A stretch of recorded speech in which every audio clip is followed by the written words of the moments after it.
to Mathematics by Iman again. Here I am your tutor Dr. Rahman. तो आज हम discuss करेंगे कि परसेंटेज के अंदर अगर सैलरी इंक्रीज या डिक्रीज परसेंटेज को कैसे कैलकुलेट किया जाए। कि मिसाल में एक छोटा सा एग्जांपल दे रहा हूँ। अगर आपके पास आप किसी जगह पर किसी कंपनी में जॉब करते हैं, वहीं पर आपकी जो सालाना या पर मंथ जो सैलरी है, मिसाल के तौर पर वो $100 है फॉर एग्जाम्पल, या $1000, ठीक है। अब $1000 है, इनमें से दो क्वेश्चन आपसे किए जा सकते हैं। मिसाल के तौर पर वो सैलरी इंक्रीज हो रही है आपकी 5%, ठीक है। इंक्रीज सैलरी हो रही है आपकी कितनी? 5%। तो अब हम दो क्वेश्चन यहाँ से सीखेंगे, दो क्वेश्चन के आंसर यहाँ से सीखेंगे। एक ये होगा कि आपकी सैलरी कितनी बढ़ी, एक क्वेश्चन ये होगा, ठीक है। दूसरा क्वेश्चन ये होगा कि अब आपकी सैलरी कितनी है, ठीक है। तो हम क्या करते हैं, जब सैलरी इंक्रीज करते हैं तो हम क्या करेंगे कि 100 में, यानी इंक्रीज अगर मैं लिखूं इंक्रीज सैलरी, तो हम कैसे इसको रिप्रेजेंट करेंगे 105, क्योंकि 100 में 5 ऐड कर देंगे, डिवाइडेड बाय 100, ठीक है। इसका मकसद क्या है कि हमने 5 और जो आप सैलरी ले रहे हो, अभी करंट सैलरी जो आप ले रहे हो, मिसाल के तौर पर 1000 है तो वो 1000 आप यहाँ रखेंगे, तो ये 0 0 दोनों में कैंसिल हो जाएगा, ठीक है। तो ये कितना हो जाएगा 10 और 50, ठीक है। यानी इसका मकसद हुआ कि आपकी 5% जो सैलरी इंक्रीज हुई वो 1050 है, ठीक है। ये इंक्रीज्ड सैलरी। लेकिन अगर मैं पूछूं अब आपकी करंट सैलरी क्या है, टोटल सैलरी क्या है, तो आप क्या करेंगे, इसमें ये ऐड कर देंगे क्या 1050, तो कितने आएंगे 11050 आएगा। यानी अब आपकी जो सैलरी होगी वो 11050 होगी।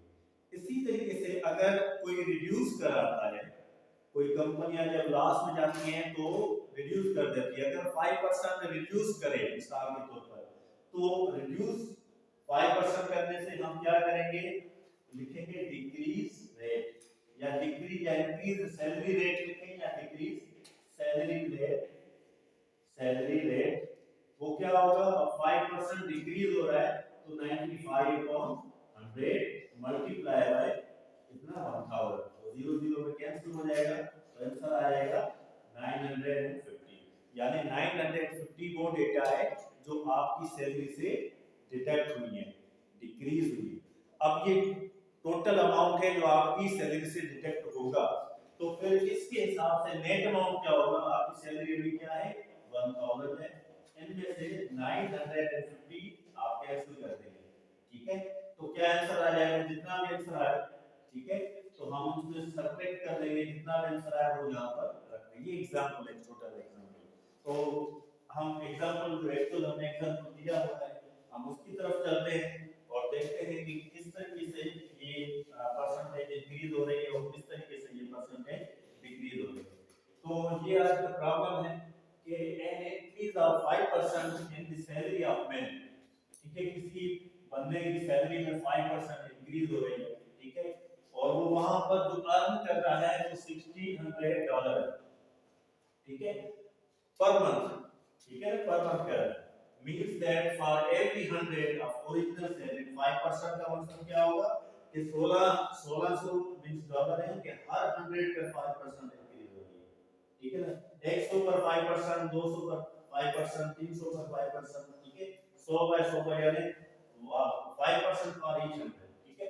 उसके बाद there is an increase of 5%, find the new salary and the increased amount. अब यहां पर दो क्वेश्चन है, फर्स्ट है न्यू सैलरी क्या होगी and find the increased amount, amount कितना इंक्रीज हुआ। तो अभी हम कर चुके हैं कि जब ओल्ड सैलरी पे हमने इसको डेटा बताई कि ओल्ड सैलरी हमारे पास क्या है वो $1600 है।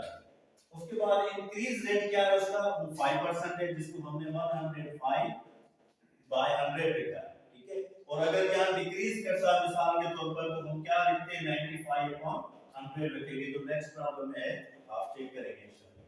उसके बाद है न्यू सैलरी। अब न्यू सैलरी क्या होगी कि 105 multiply divide by 100 and multiply by old salary, this is old salary, okay. अब हमने क्या करना है, जीरो यहाँ, दो जीरो यहाँ से कैंसिल, दो जीरो यहाँ से कैंसिल।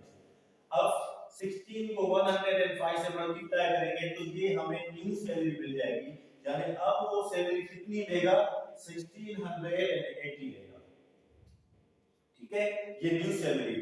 अब दूसरा क्वेश्चन है कि उसमें अमाउंट इंक्रीज कितना हुआ, तो अब अमाउंट के लिए दो प्रोसीजर्स हैं।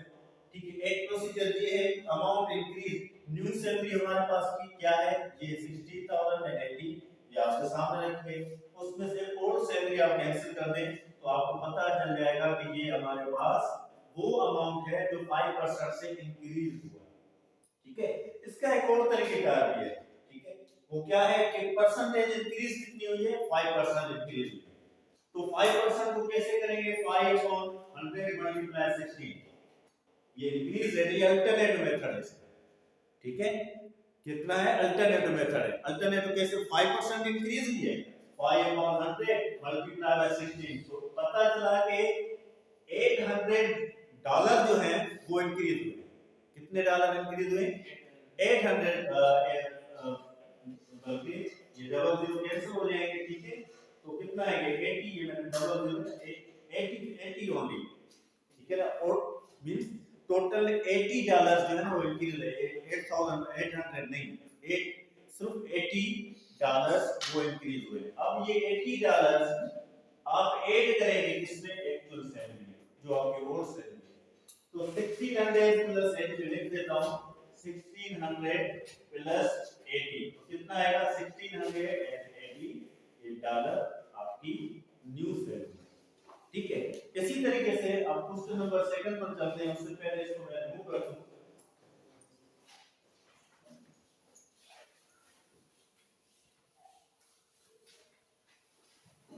चलेंगे अब क्वेश्चन नंबर सेकंड में, एग्जांपल में आप देख सकते हैं कि इंक्रीज ऑफ 5, डिक्रीज ऑफ 5%, ये क्या कह रहे हैं, डिक्रीज ऑफ 5%। आपको सैलरी ऑफ मैन बाकी सारी चीजें सेम है, ठीक है, 5% डिक्रीज हो रहा है, तो जब डिक्रीज होगा तो हम इसको कैसे रिप्रेजेंट करेंगे, 95 on 100, तो 95 on 100 multiply old salary, then you will get current salary, that is $1520। अब हमारे पास क्या है, सैलरी डिक्रीज हुई है। ठीक है, तो ओरिजिनल सैलरी हमारे पास क्या थी, 1600 में से जो डिक्रीज हुई है वो कैंसिल कर देंगे तो पता चल जाएगा कि क्या है कि old salary minus new salary. Old salary हमारे पास है 1600 minus 1520 is the new salary, then the decrease rate is $80। ठीक है, डिक्रीज रेट इज $80, यानी $80 जो है वो डिक्रीज हुई है। इसका अल्टरनेटिव मेथड क्या है, दोबारा सेम में है, आप देख सकते हैं।